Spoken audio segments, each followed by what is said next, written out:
పిల్లలు, ఈరోజు మనం నిజాయితీ ఎలాంటి సత్ఫలితాలను ఇస్తుందో ఒక చిట్టి కథలో చెప్పుకుందాం. ఆ చిట్టి కథ పేరు బంగారు నగలు. విశ్వత ఆచార్య అనే దారుశిల్పి కొత్తగా ఒక గ్రామానికి వచ్చాడు. తన కుటుంబంతో అక్కడ నివసిస్తున్నాడు. ఒకరోజు తనకు కావలసిన కలప కోసం అడవిలోకి వెళ్ళాడు. తనకు నచ్చిన కలప కోసం అడవి అంతా తిరిగాడు. తాను తెచ్చుకున్న భోజనం తినేశాడు. మంచినీరు త్రాగాడు. సాయంత్రం అయ్యింది. తిరిగి ఇంటికి వెళదామని దారి కోసం చూశాడు. దారి తప్పిపోయినట్లు నిర్ధారించుకున్నాడు. దారి కోసం పలువైపులా తిరిగాడు. రాత్రి అయ్యింది. దారుశిల్పికి భయం వేసింది. ఒక చెట్టు ఎక్కి 2 కమ్మల మధ్య పడుకొని ఆ రాత్రి గడిపాడు. సూర్యోదయం అయ్యాక నిద్రలేచి బయలుదేరాడు.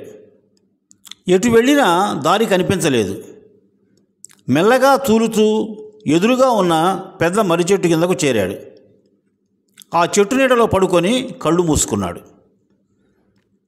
10 నిమిషాలు అయ్యాక మెల్లగా కళ్ళు తెరిచి చుట్టూ చూశాడు. చుట్టూ చెట్లు తప్ప ఏమీ లేవు. ఎటు చూసినా చెట్లే. ఇంటి దగ్గర ఉన్న భార్య, పిల్లలు గుర్తుకు వచ్చారు. ఒక్కసారిగా దారుశిల్పికి దుఃఖం పొంగిపొర్లింది. అంతలో ఆ చెట్టు పక్కన ఒక సంచి కనిపించింది.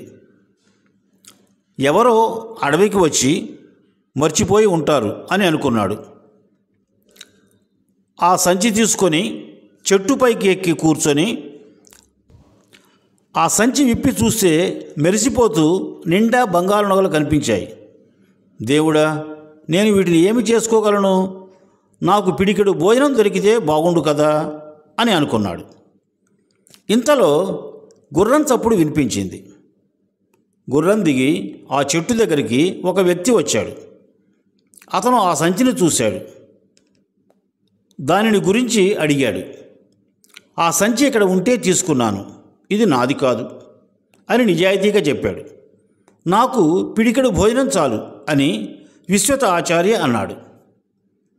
ఆ వచ్చిన వ్యక్తి, నా పేరు ఆదిత్య ఆచార్య, నేను స్వర్ణశిల్పిని.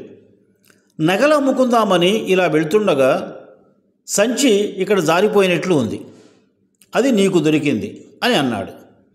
మీరు మీ సంచిని తీసుకోండి, కొంచెం మీ దగ్గర భోజనం ఉంటే పెట్టండి అన్నాడు దారుశిల్పి. అదెంత భాగ్యం! తన సంచిలో ఉన్న జొన్న రొట్టెను, మంచినీటిని దారుశిల్పికి ఇచ్చాడు. దారుశిల్పి ఆ రొట్టె తిని తన ప్రాణాలు కాపాడినందుకు కృతజ్ఞత చెప్పాడు.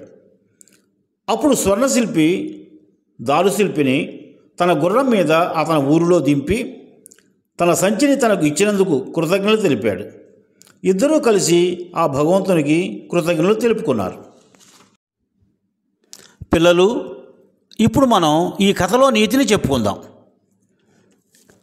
నిజాయితీపరుడైన దారుశిల్పి తనకు దొరికిన నగల సంచిని స్వర్ణశిల్పికి నిజాయితీగా ఇచ్చాడు. తనకు కావలసిన ఆహారాన్ని స్వర్ణశిల్పి ఇస్తే పుచ్చుకున్నాడు. వారిద్దరూ నిజాయితీపరులే. వారిద్దరికీ మంచి జరిగింది. ఈ కథలోని నీతి, నిజాయితీ ఎల్లప్పుడూ సత్ఫలితాలను ఇస్తుంది.